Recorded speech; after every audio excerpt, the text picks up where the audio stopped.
part of your heart kind of feels like it's in Texas, doesn't it? You're with Erica and Steve, and our very special guest today used to cover the news right here in Seattle. Now she's an independent journalist with Iota Media. For the last many months, she's been on assignment in Texas. Allie Bradley covers the news with compassion and with heart, and she joins us this morning from Uvalde.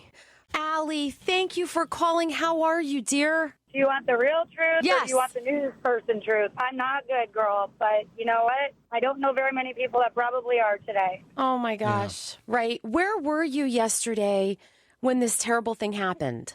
So I was actually in Del Rio, and I was actually heading out to Eagle Pass, which I've been down here, obviously, for the last 9 months covering the southern border. So I was already down here to cover this situation. There were drownings that happened in Eagle Pass. So I was on the way to cover other tragedies. And then I got some information from a very, very credible source who I've been working with for months, who's a DHS source. And they had a child at the school, and they couldn't locate him. And so it was jumping to, we're going to find the kid, we're going to pray, we're going to figure out what's going on together. Not, I'm going to go put my news reporter hat on. So not any part of me thought I would be covering this yesterday.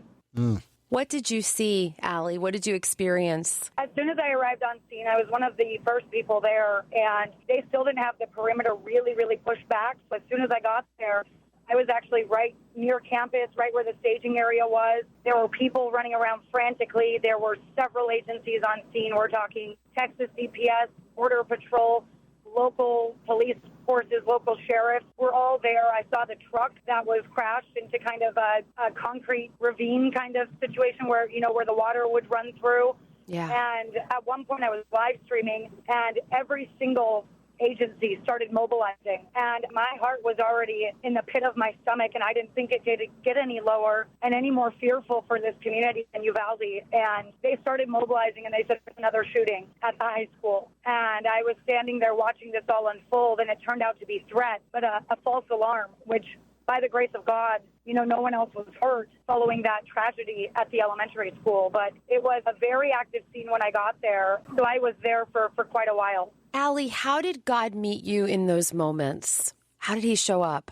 You know, these people are my people. Excuse me for getting a little emotional. I've been working with these people for months, and some might say I'm probably a little too close to this at this point because I know these people. I've been working with their families and their dads that are in Border Patrol and in DHS because these are law enforcement communities. They've mostly been deployed out here because of the border. And so I've been working with a lot of them. And again, this family reached out and said they couldn't find their kid. And all I could think about was praying for Marshall, the third grader. And again, by the grace of God, he was safe. We found him. He was reunited with his mom. They were on lockdown in other schools, and she had another son who was waiting to be reunited with him. And I told the mom, I don't need you on camera. I don't need to interview you. Here's my pin. Come to where I am so we can just embrace each other and hug and pray. She ended up going home, and so I ended up going out and meeting with her and just sitting with them for a little while. And the little boy actually talked to me and told me what he saw and wanted to share his story with me. It was heartbreaking. He told me they were out at recess, and he watched the gunman weaving between cars and firing shots. And He said at that point, I knew this man wasn't scared to hurt people. And he said, we didn't know what to do. We just kind of all got pushed back inside. And he said that he was traumatized. He doesn't want to go back to school. He's going to be in fourth grade next year, and he doesn't know what that's going to look like. And he said he believes it was in the fourth grade building, and that's where he would be next year. And he said, you know, I didn't know if I was going to survive. And this is from a 9-year-old. And it was just something that broke my heart, you know, and there was no part of me that wanted anything but to just be there with those families. And it just is, I don't know, I guess, by the grace of God, I was able to kind of stay awake for I don't know how many hours to try to get the word out about who these people are in this community. You guys know the facts. Everybody knows what happened, but nobody knows how amazing this community is and how much support they've given to law enforcement, how much support they've given to our country, you know, how much of themselves they've given to this nation. And really, I mean, they're not going to be okay today, tomorrow, the next day, but they will be at some point because these are those people. They're the strongest of the strong, and they're going to rally together in prayer and in hope. And I just pray for peace for these families right now as they're still really trying to figure out. Some of them, I believe, still are looking for some of their loved ones.